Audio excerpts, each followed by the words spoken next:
Figure libre, Vincent Hervouette, le gouvernement espagnol est donc à l'agonie. Oui, on sait enfin pourquoi Mariano Rajoy arbore cette longue figure d'hidalgo mélancolique et, contrairement à ce que son nom promet, n'a jamais eu l'air réjoui, même les soirs de victoire. Il est le premier chef de gouvernement espagnol chassé par une motion de censure. Et s'il ne démissionne pas ce matin, il sera destitué cet après-midi.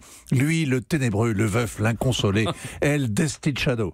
Alors, c'est très injuste et la défaite l'est toujours. Mais quand José María Aznar, par exemple, son mentor, est battu aux élections de 2004, il dénonce une forfaiture. L'opposition ramasse le pouvoir dans l'émotion des attentats de Madrid, la première tuerie de masse des djihadistes en Europe, la plus sanglante aussi, 10 bombes dans les trains de banlieue, à peu près 200 morts, 2000 blessés. Votre guerre, nos morts, scandaient les manifestants sans vergogne, comme si les kamikazes répliquaient à l'engagement en Irak. Bref, 2004 est tragique. Et on dirait qu'Aznar est renversé. Alors qu'en 2018, c'est de la petite politique. Mariano Rajoy est limogé. Oui, c'est une affaire de corruption qui le renverse. Le Parti populaire a été condamné dans l'affaire Gürtel. Oui, le verdict est tombé la semaine dernière et il a servi de détonateur. C'est une affaire de pot de vin dans les régions, mais la direction du Parti populaire en aurait profité aussi. Les faits ont 15 à 20 ans, mais depuis la crise, les Espagnols jugent sévèrement l'affairisme des politiciens qui ont bétonné toute l'Espagne. Les deux partis qui sont nés avec la récession ont chauffé à blanc cette colère populaire. Ciudadanos à droite et Podemos, la traduction gauchiste de Yes We Can. La semaine dernière, en condamnant le Parti populaire, les juges l'ont rendu infréquentable et le sort de Mariano Rajoy était scellé. Mais il a survécu à bien pire. Alors c'est ça le paradoxe. Il a gouverné dans la tempête, 5 ans de récession, chômage massif, une saignée épouvantable et il a tenu bon.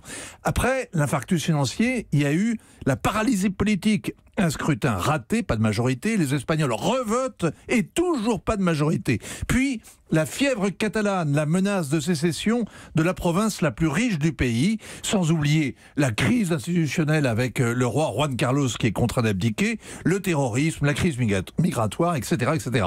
Mariano Rajoy a résisté à toutes ces épidémies et c'est un simple rhume qui l'emporte. Ses alliés basques ont fait défection et les cyniques diront qu'il est puni par où il a péché. Pourquoi ? Mais parce que le Parti populaire, comme le Parti socialiste, achète le soutien des partis régionaux. Les nationalistes basques, catalans, mais aussi canariens, valenciens, aragonais, galiciens, etc.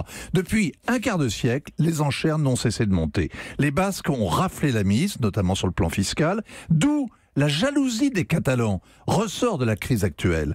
Mariano Rajoy est le seul qui n'a jamais cédé au chantage des nationalistes. Il n'a qu'une idéologie, l'unité du royaume.